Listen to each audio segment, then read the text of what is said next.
तो मैंने घूमा खड़ा था बहुत मात्रा में, मैंने कहा इसकी ले लीजिए आप पहले, और मैंने उसके बारे में बोल दिया कि सांप काटे की दवाई भी है, कैंसर में भी काम करती है, फीवर में काम करती है, इसका पत्ता बांधने से बुखार को उतार देती है। तो आपको पता कितने लोगों ने उसको देखा? 1 महीने के अंदर 1,11,00,000 लोगों ने देखा उसको। तो लोग चाहते हैं कि हमें पता चलना चाहिए कि भाई ये जड़ी बूटी क्या कर सकते हैं, तो लोग ढूंढते हैं कहीं ना कहीं हमको मिले उसमें। तो ये छोटी छोटी चीजें हैं, तो ये बहुत प्रभावी है। अभी आश्रम में शायद आप कई भाई बहनों को पता होगा इसका, लेकिन बताना चाहूंगा जिसको मालूम नहीं हो या तो इसका प्रयोग करना। जिसको सांप काट खाए उसके 5-6 पत्ते ले लीजिए, फल भी ले लेंगे डंठल सॉफ्ट वाले, उसको पेस्ट कर देंगे, साथ में 3-4 काली मिर्च डाल दो और उसमें थोड़ा पानी डाल करके 1-2 चम्मच उसको मिश्रित करके कपड़े में छान लीजिए और आई ड्रॉप की शीशी में डाल के नाक में डालना है 3-3, 4-4 ड्रॉप हर 2 घंटे के बाद। और उसको नीम के पत्ते खिलाते जाओ, क्योंकि जब सांप काटता है तो नीम के पत्ते मीठे लगने लगते हैं। तो वो जब मीठा लगना बंद हो जाए, कड़वे लगने लगे, तो छोड़ दीजिए उसको। अभी क्या आश्रम में कोई MP के गौ सेवक रहते हैं लड़के वहां पर, तो उनके फादर को सुबह सुबह 4 बजे काट लिया सांप ने। उन्होंने कहा जी फादर को सांप ने काट लिया, अब क्या करें, वहां तो कोई इलाज है नहीं, जंगल में रहते हैं। तो मैंने कहा कोई बात नहीं, ये द्रोण पुष्पी खड़ी इसका चित्र लो यहाँ से आप और भेज दो। तो उसने भेज दिया, उसकी माता जी के जंगल में ढूंढ करके ले आई और उसको डाला, वो बच गया, कोबरे का काटा हुआ था।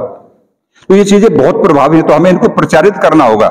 हमारे आयुर्वेद में सबसे बड़ा दोष क्या है कि किसी के पास में कोई दवाई आ गई तो उसको वो बताता नहीं किसी को, और नहीं बताएगा मृत्यु का तो पता नहीं कब आ जाएगी और वो चला जाएगा। अब मैं एक पौधे के बारे में आपको और बताना चाहूंगा। हल्दू नाम का वृक्ष है, शायद आपने उससे जुड़े होंगे, आप कहीं ना कहीं देखा होगा आपने, तो मैंने पूरा हाईलाइट कर दिया इसको देश के अंदर। देहरादून के अंदर मैं गया हुआ था, एक वहां पर ये था बहुत बड़ा, आज से लगभग 20-25 साल पहले। तो मेरे साथ कुछ मॉरिशस, फिजी, अफ्रीका के छात्र पढ़ते थे। वो कहने लगे हमको उस यज्ञ में भाग लेना। मैं कहा चलो, गुरुकुल कांगड़ी में हम पढ़ते थे। तो मैं वहां पर चला गया। तो मेरी आदत है जब मैं इसी क्षेत्र में पहले से पढ़ते समय से कहीं जाता था, पूछता था कोई यहाँ आयुर्वेद जाने वाला कोई व्यक्ति है? तो एक ने कहा जी एक है, तो माता है यहाँ पर, लेकिन बताती नहीं है, दवाई फ्री डालती है नाक में लेकिन बताती नहीं है। मैंने कहा मुझे बताओ कहाँ, मैं थोड़ा प्रार्थना करूंगा उससे। तो मैंने उसका झोंपड़ी थी, अकेली थी परिवार में, मैंने कहा मर जाएगी तो साथ चला जाएगा इसके। तो मैं वहां पर जो 3 दिन लगातार गया वो नहीं मिली, लास्ट में मुझे मिली दोपहर को। तो मैंने निवेदन किया माता जी इसको बताओ आप डालते हो? बोले नहीं बेटे डालूंगी फ्री, लेकिन बताऊंगी नहीं। मैंने क्यों? बोले फिर दवाई काम नहीं करेगी। मैंने बहुत लॉजिक दिए, तो मैं दर्शन का छात्र रहा हूं। मैंने कहा मिर्च है, इस्लाम मंत्र लगाओ, खाओ तो मुंह जलाएगी। वो मानने को तैयार नहीं, लेकिन आसपास के लोग चाहते थे कि ये बताए। तो वहां पर लोग इकट्ठे हो गए, को बताना चाहिए। बोला बताते क्यों नहीं आप, इनको बताइए, महात्मा है। तो वो कहने लगे फिर इनको भगाओ तब बताऊंगी मैं। मैंने उन सबको कहा आप जाइए, बाद में पूछ लेते हैं। तो माता ने बता दिया कि वो पेड़ है, और वहां पेड़ खड़े थे सैकड़ों। मैं कहा नहीं माता, इसको हाथ लगाओ और नाम बताओ इसका। तो उन्होंने उसका हाथ लगाया कि ये पेड़ है, इसका नाम है हल्दू। कैसे प्रयोग करते हो? तो उसने बताया कि मैं जो सिर में दर्द होता है आधी शीशी का उसमें डालती हूँ सुबह सुबह एक बार सूर्य निकलते समय, और उससे लाभ होता है। फिर हमने उस पर प्रयोग किया, उस पौधे को ढूंढा पहले तो बहुत मुश्किल में मिला नर्सरी में, क्योंकि पहाड़ी नर्सरी में ही मिल सकता है। फिर हमने उसका प्रयोग किया। तो यहां तक मैं आपको बताना चाहूंगा, यहां तक जिस पूरा पर का भाग है, इस पूरे भाग में काम करता है कि डालेंगे नाक में उसको। नाक में डालने के बाद में जिसको सिर दर्द बहुत स्पीड से लगता है, आंखों में प्रॉब्लम है तो आंखों में पानी पानी निकाल देता है, साइनोसाइटिस है तो नाक में जाकर बहुत स्पीड से लगता है, और पूरा एकदम 10 मिनट के बाद तो ऐसा कर देता है कि कोई रोग मुझे नहीं है, एकदम फ्रेश कर दिया। तो वो बहुत अच्छी चीज है। आंखों में कई बार छोटा नंबर होता है, उसको निकाल देता है 2-3 बार डालने में। कान के अंदर प्रॉब्लम उसको ठीक करता है। कई भाइयों को आवाज आती है, उसको डालने मात्र से 2-4 दिन में वो ठीक हो जाता है। तो ये ऐसी चीजें हैं जो बहुत प्रभावी है। मैंने 1-2 लोगों को दे दिया। एक माही कला गांव पड़ता है सहारनपुर में, तो वो सज्जन बहुत अच्छे बड़े किसान है, उनको मैंने पौधा दे दिया। आधे भारत में मैंने पौधा पहुंचाया वो। तो जब उसको दिया तो उन्होंने उसको हाईलाइट कर दिया यूट्यूब पर डाल करके, और उसको हाईलाइट कर दिया। तो उसके पास में कितने लोग आते हैं बताओ? आदमी सोच नहीं सकता। वो हर संडे में डालते हैं 1000।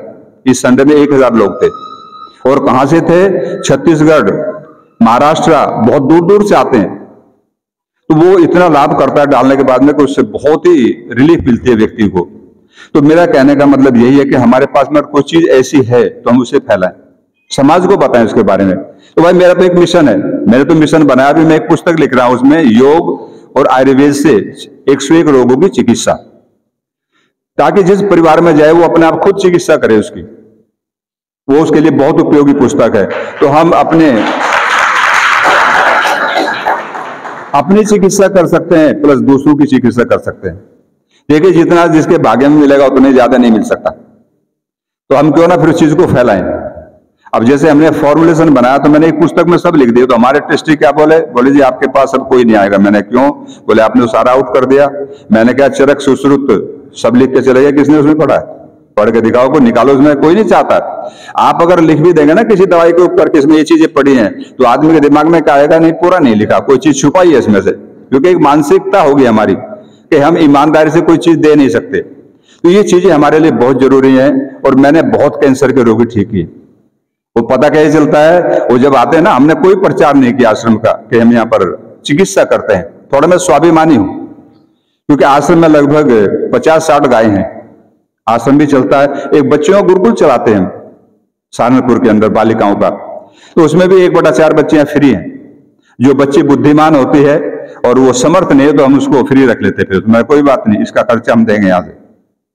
तो आश्रम में चिकित्सा करते हैं, तो उससे हम गुरुकुल को भी चलाते हैं, गायों का खर्च भी चलाते हैं। लगभग हमारा जो खर्च है वो 5 लाख महीने का है। तो अब किसके पास जाके मांगोगे? अब मांगने वाले जिसके पास भी आप जाओ ना, वो भी चाहते हैं आप पाखंड करो, ईमानदारी से कोई देने वाला नहीं आपको। मैंने कोशिश करके देखा, फिर हमने सोचा छोड़ो भाई इनको, मैंने कुछ स्वावलंबी जीवन व्यतीत करते हैं। चिकित्सा जानते हो, चिकित्सा करो, कोई बात नहीं है, लोगों को लाभ हो जाएगा और हमारा सब कुछ काम चलेगा। तो हम उसमें ये सब चिकित्सा करते हैं। तो वहां पर काफी लोग आते हैं और जो समर्थ नहीं होते उनको दवाई हम फ्री देते हैं। उसमें ये नहीं देखता है कौन है, मजहब हम नहीं देखते, वैद्य को देखना भी नहीं चाहिए। तो जिसको जो आवश्यकता है उसको हम 50% लेस करते हैं, किसी को 30% करते हैं, फ्री भी देते हैं जो समर्थ नहीं होता। और फिर भी हमें इतना मिल जाता है कि हमारे आश्रम का, हमारे गुरुकुल का ये सब काम चल जाता है। अब गुरुकुल का प्रकरण आ गया, बताना चाहूंगा उसमें आपके इसके बारे में। हमने बच्चियों की 3rd आई डेवलप कर रखी है। आपने सुना होगा ना, शिव जी का त्रिनेत्र जागृत हो गया था, तो 3rd आई हमने उनकी डेवलप की है, मिड ब्रेन कहते हैं उसको। तो हमारे बच्चे आंखों पर पट्टी बांध करके लिखते हैं, पढ़ते हैं और ड्राइंग बनाते हैं बहुत अच्छी।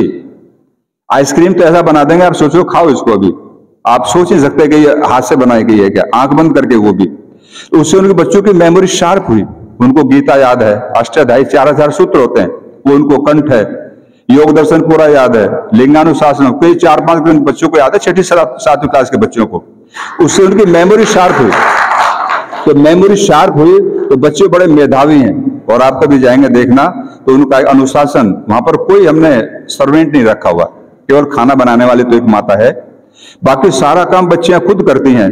घंटा लगेगा कितना का, वो घंटा अपने आप लगाएंगे। यज्ञ का टाइम हो गया तो अपने आप पहुंचेंगे वहां पर, आचार्य उनको नहीं कुछ कहेगी। तो बड़ी सिंसियर बच्चे हैं। तो ये चीजें हमारे इसमें सहयोगी है।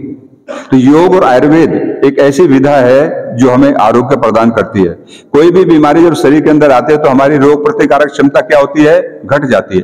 किसी भी कारण से हमने अच्छा आहार नहीं लिया, हम टेंशन तनाव में थे, किसी भी कारण से हो सकता है, तो वो जब घट जाती है तो रोग आते हैं। फिर हमारा वातपित्त कब प्रभावित होता है उससे।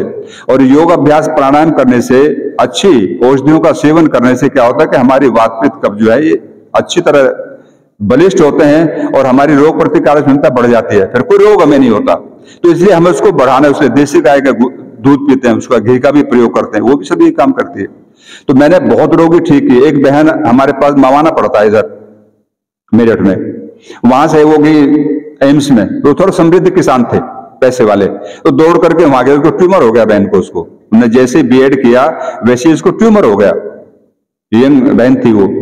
तो जब ट्यूमर हो तो एम्स में गए, उन्होंने कहा भाई इसकी आयु तो 7 दिन है, अगर हमने ऑपरेशन कर भी दिया तो एक हिस्सा डेड हो जाएगा, पैर लटक जाएंगे। बोले आप घर ले जाओ, सेवा करो इसकी। अब किसी ने बता दिया उसको, आश्रम में आ गए तो आकर उन्होंने एक शब्द बोला, बोले जी आप कुछ भी प्रयोग कर लो इस पे। तो मैंने सोचा ऐसे क्यों बोलने भाई ये,